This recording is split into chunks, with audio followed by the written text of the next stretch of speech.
नमस्कार, आम्ही बहीण या चॅनलमध्ये तुमच्या सर्वांचे मनापासून स्वागत। मी आहे अनिता। तर बघा, पंढरपूरला मी आई आलो होतो, धनश्री पण आली होती दर्शन घेण्यासाठी। मग दर्शन घेण्यासाठी आम्ही येथे आलो। येथे बाजार पण भरपूर असा भरलेला होता। आईला जे हवं होतं ते तिने खरेदी केलं, धनश्रीला पण जे हवं होतं ते तिने खरेदी केलं। मग नंतर आम्ही दर्शन घेण्यासाठी मंदिरापाशी आलो।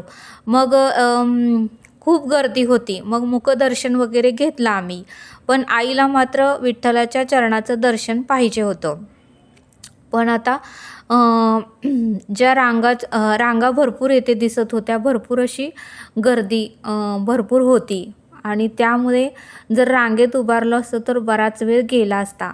म्हणून मग आम्ही काय केलं, तिथल्या ताईंना विचारलं, तर त्या ताई म्हणाल्या की तुम्ही थोडा वेळ थांबा किंवा थोड्या वेळानं या, 10 नंतर सर्व काही रिकामं होतं, त्यावेळेस तुम्हाला दर्शन लगेच होईल। मग आता तेवढा वेळ काय करायचा म्हणून आम्ही मुखदर्शन घेऊन, आई म्हटली की आपण महाप्रसाद तर घेऊया, म्हणून मग आम्ही तिघी पण महाप्रसाद घेण्यासाठी महाप्रसादाच्या रूममध्ये आलो। मग तिथे आम्ही तिघींनीही सुंदर असा महाप्रसाद घेतला, खूप छान होता आणि खूप छान सगळं काही स्वयंपाक झाला होता।